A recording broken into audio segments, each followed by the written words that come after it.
Thanks for checking back in. Hope you guys are in a good place. I hope you guys are in a good space. This is Giants Amongst Us, where we share in the unique human experience and where you're going to hear real stories told by real people. People just like yourself.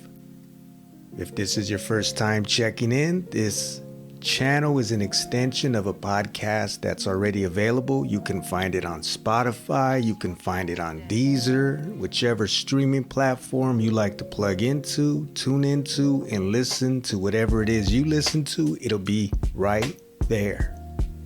And what we do over here is connect with people from all walks of life, with different upbringings that have had their own fair share of struggles, challenges. They've been through their fire and testing and tribulations, but every one of them has found it within themselves to turn over a new leaf, to change their experience, to take control of their life and their outcome, to be responsible and accountable for their situation, for their livelihood.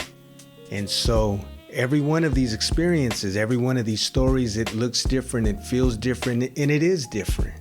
It's not a one size fits all, but these are testimonies and examples of what the human spirit is capable of once somebody starts applying themselves and making the effort to create something better for themselves. So with all that being said, today I wanted to share a conversation that I recently had with Jason Pike, who served 31 years in the military. He's an ex-combat veteran and author of 2 books, working on a 3rd one. This man is the epitome of what hard work, grit, and determination looks like. Nothing was given to him. He had to work, he had to fight, he had to scratch, he had to figure out everything that he was able to attain in life. He had osteomyelitis as a child. He struggled all through school with the learning disability. His school teachers, his school counselors, they pretty much told him, don't set the bar too high. This man proved everybody wrong, receiving not 1, not 2, but 3 degrees. He got his master's. How in the world did he make that happen? He's going to talk about that. And he's also going to walk us through what life was like for him in uniform, some of the battles and hardships he had to face while in uniform and while overseas on deployment. He had accusations thrown his way, investigations, and he was being threatened with losing his rank, losing his position, and even jail time. Something that he said drained him, beat him down psychologically, spiritually, emotionally. He had the loss of both his parents. All of these things going on and hanging, looming over him while being deployed in a combat zone, dealing with roadside bombs, live fire. Jason talks about how it was for him during this time, the internal and external battles that he was facing, how he was able to get through it, how he was able to find his balance, and how he was able to restore his peace, so to speak. The man with 9 lives. There's a lot to cover, but I think you all are going to appreciate his spirit, his raw conviction, and the genuine emotion that he gives you while taking you through some of his life's experiences. So without drawing this out any further, ladies and gentlemen, this is Jason Pike and his story. Now, what was it exactly that you were dealing with? Was it your leg, one leg, both legs? Yeah, one leg. Oh yeah, my left leg. I got a disease called osteomyelitis when I was a kid.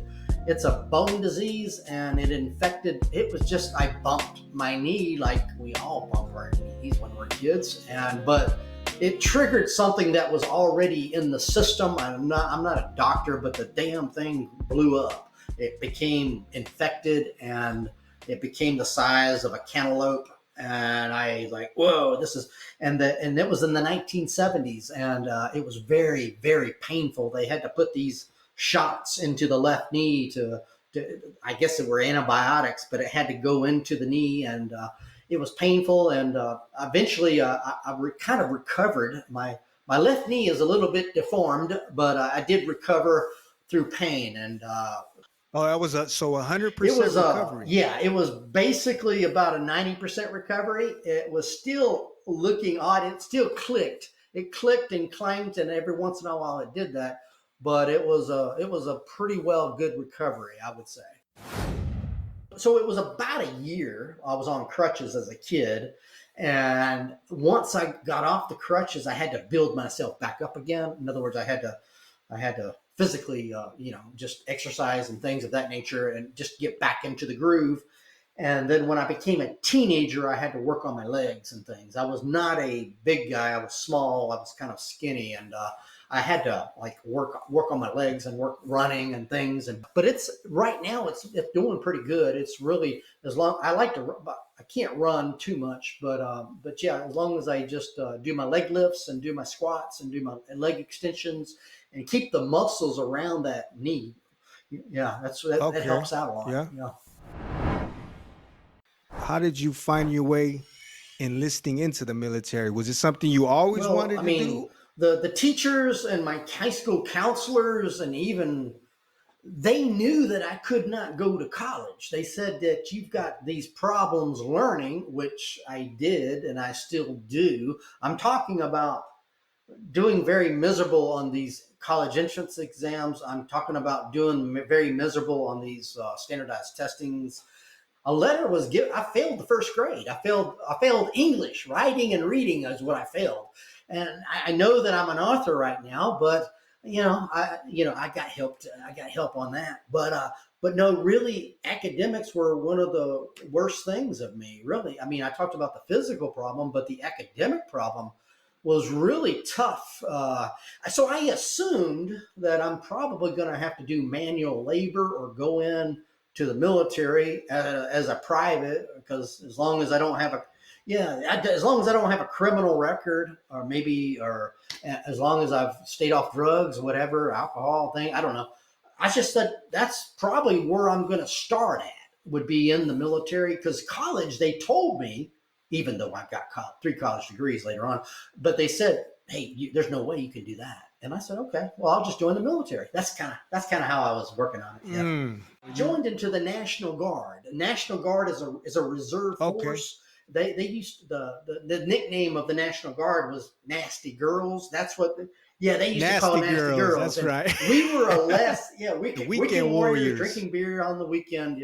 So we were sort of like, I don't know. We're a bunch of yahoos, probably a bunch of rednecks just drinking beer on the weekends, but we were a less than best organization, and I joined them, Weekend Warrior. So my first initial experience with the military was going to basic training, and that was active duty.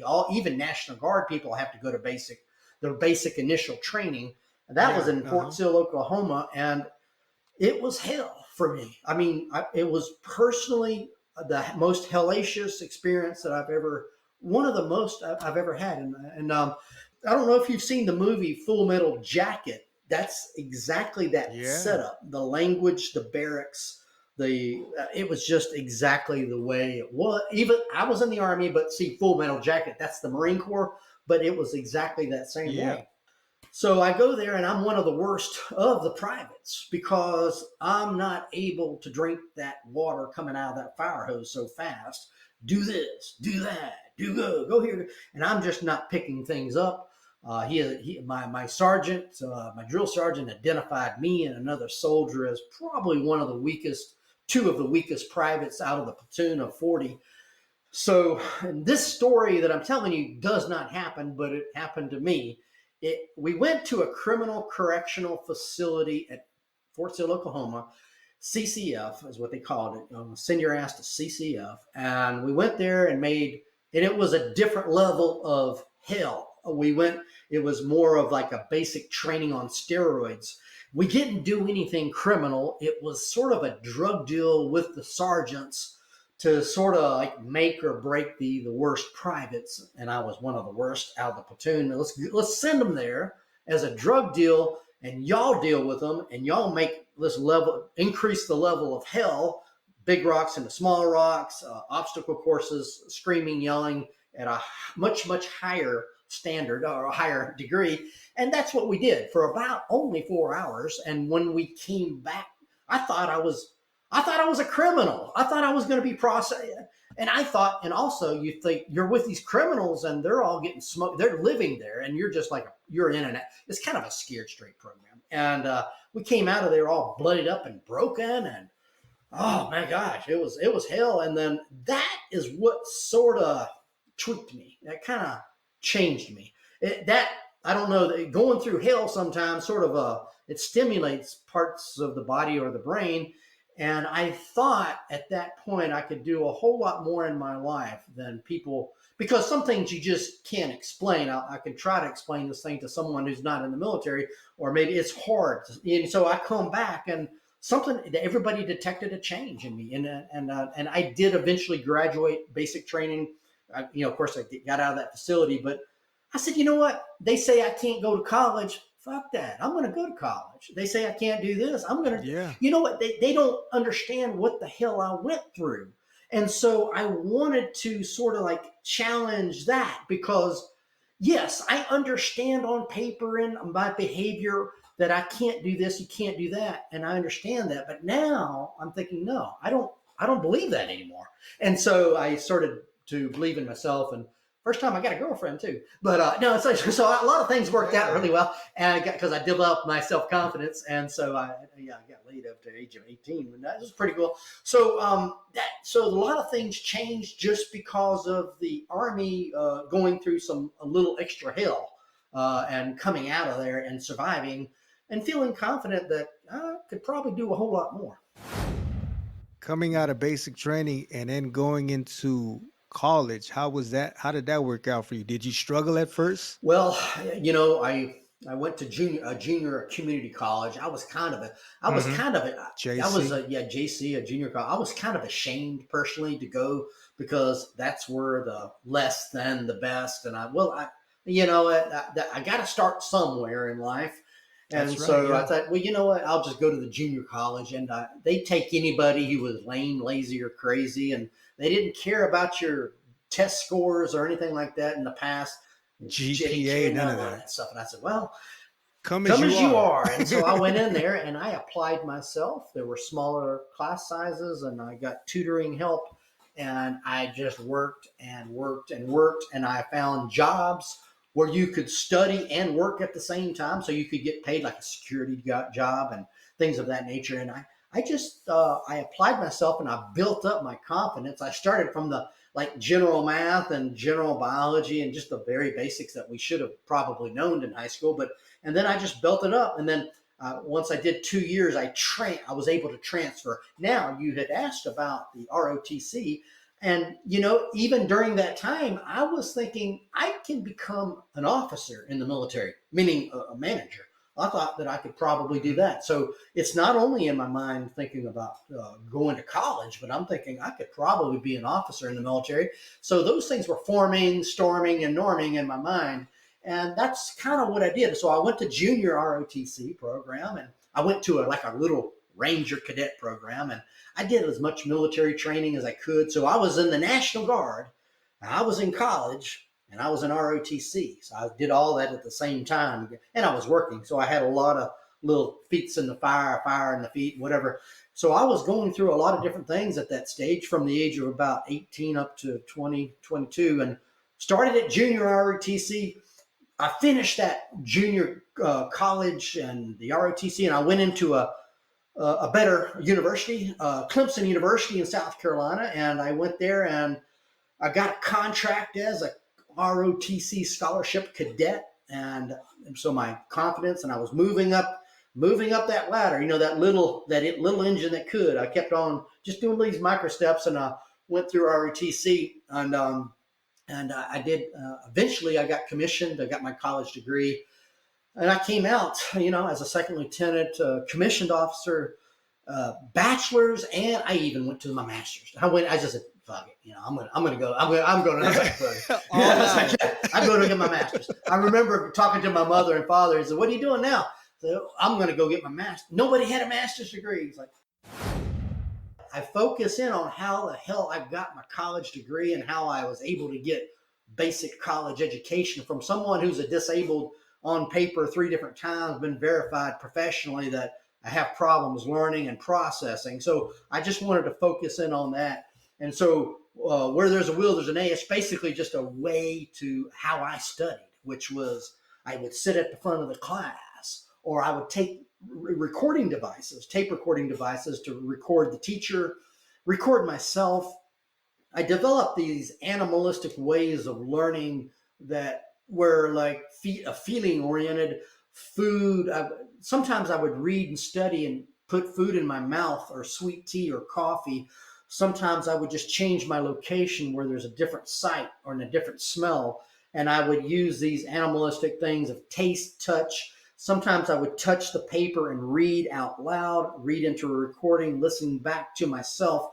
So I used my senses of like an animal does in various different ways to scratch and claw to learn and to get the material inside my brain. Eventually, I got picked up to go to active duty. I went on to active duty probably 2.5 years after I graduated, and they picked me up to go into the special forces. I went in with the Greenberg, Oh the snake man. eaters, and so I had some series of failures as a civilian person with jobs. I was still a reserve commissioned, National Guard. Or I was still a reserve weekend warrior. I had some jobs that just did not work out. I have been fired, of course, and they called me up, ironically, just saying, "Hey, we think we forgot about your obligation to go active duty." And they said, you need to go active duty to fulfill the obligation of the ROTC scholarship. So, yeah, this is a great time. I didn't tell them I was unemployed and been fired from 2 jobs. I said, that's cool. Let's go for it. And so once I went on to active duty in 19, that was it. I was like, I'm going to stay here. This is where I'm going to stay at. You went probably I all went to over the world. Korea, El Salvador. I have been to Afghanistan and Germany. So yes, and then just many places I can't even talk about. So, but that learning of different cultures and different foods and different women, and it was just such an eye-opening experience that I thought, whoa, I'm doing things, I'm going places that none of my family members or people that I graduated with high school have ever done.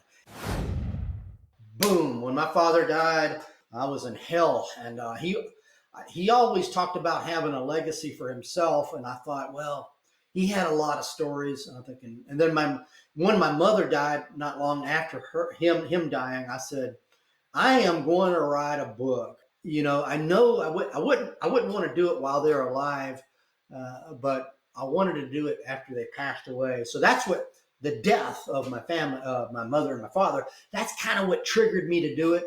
It's like I'm going to do it. I'm going to do this. I don't know how to write a book. I've never written a damn book. I don't know how to market a book. I don't know all this. There's so many things I just didn't know.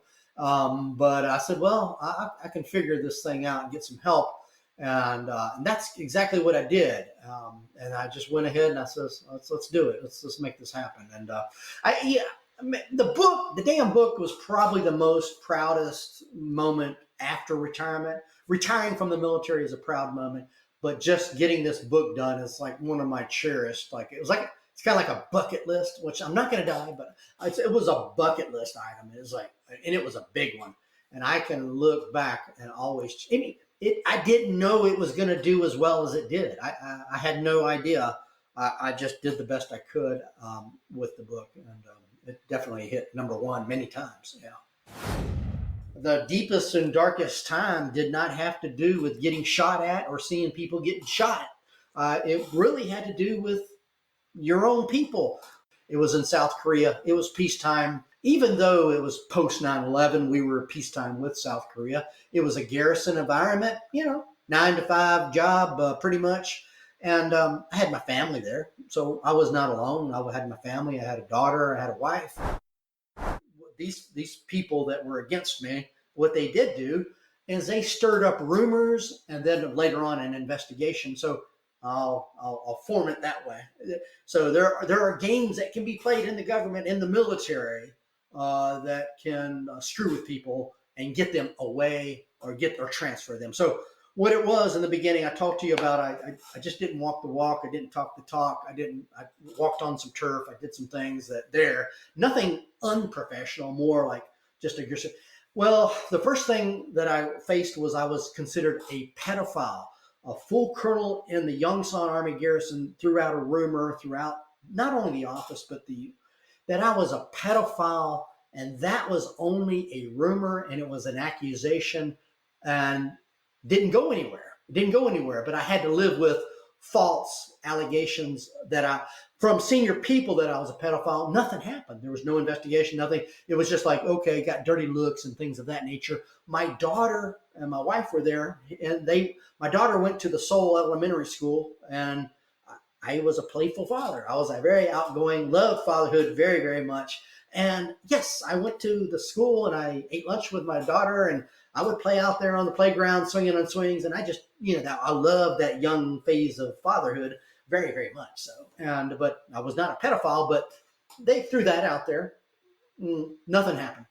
Okay, so a year later, after the pedophile was gone, then this was more serious. This accusation, this was a federal investigation of subversion and espionage against the U.S. government. So with this one, I went on top of the hill, Yongsan Army Garrison there at the Dragon Hill, on Dragon Hill. Okay, they had CID, Criminal Investigation Division, and then they had MI, Military Intelligence. So I'm going to give the enemy credit. If they didn't hit me one way, they tried to hit me a different way. So I went from a pedophile to a spy within a year and a half. From that point on, I went through an investigation that occurred for about a year and a half. My security, I had to get a defense attorney. I never went to the level of having to go to court because there was nothing there. But I had to just get a defense attorney and tell him what was going on and just watch my back. And they had monitored my computer. They had monitored my activity, and they were scoping me. They were scoping me out. And nothing happened. Nothing. There was nothing that went to the court, but it did drive me into paranoia. And that was the hardest part of my entire life, was right there as a senior person in the military with many, many accomplishments and many college degrees. And but no, the first time I ever seeked mental health was there, and that was when it was not popular and at all. And I went to Chaplin to get him. I was like crawling on the floor, like starving for something. I said, I'll go Chaplin, I'll go mental health, I'll go any. That's how bad it was to try to get some help. And I had my family there as well. They were very helpful with me, but the war zone was not really bad. In other words, to me, I had been trained up for it. This is my life. This is what I've been doing. So the war, it was having these other skeletons in the closet that I hadn't processed with. I had the damn federal investigation that was giving me paranoia on a day-to-day basis, regardless if I was in a war or not. And then, of course, my dad's death, I went right over to Afghanistan after my dad's death. So when I was in war, my processing ability had gone down, and I had to tell my soldiers I could have declared mental health and avoided the war because we have to go through a screening process. But I don't know. I said, my father wouldn't want me to do this, and he had just died, and I told my troops that my father had died, and then that you're going to have to help me out because I'm like really low. I never did tell them about the federal investigation because it was still too raw in my mind. I couldn't even understand that myself.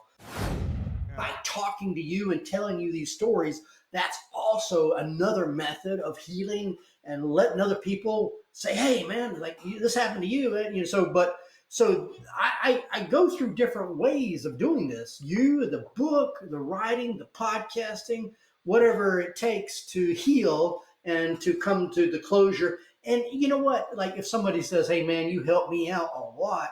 So I'm on that level of the mountain where like if I help somebody out and they tell me something happened, to me, it makes me feel good in a way that is probably different.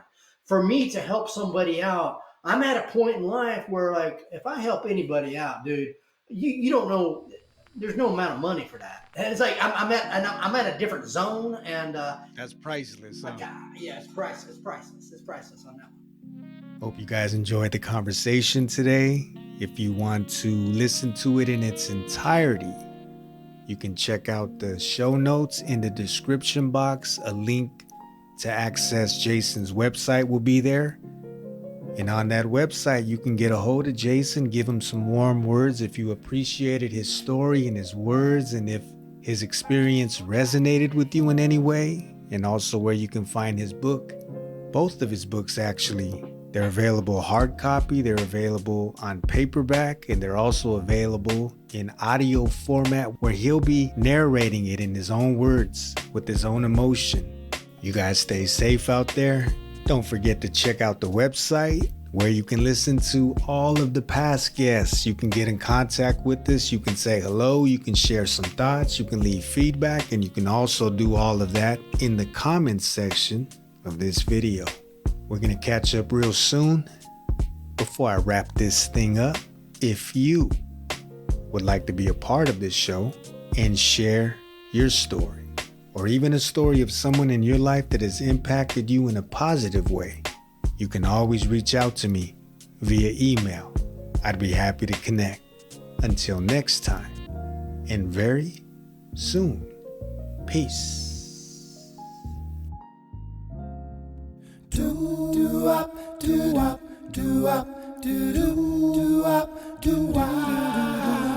looking for a sign to know I'm on the right road. Ain't seen no sign since Jericho.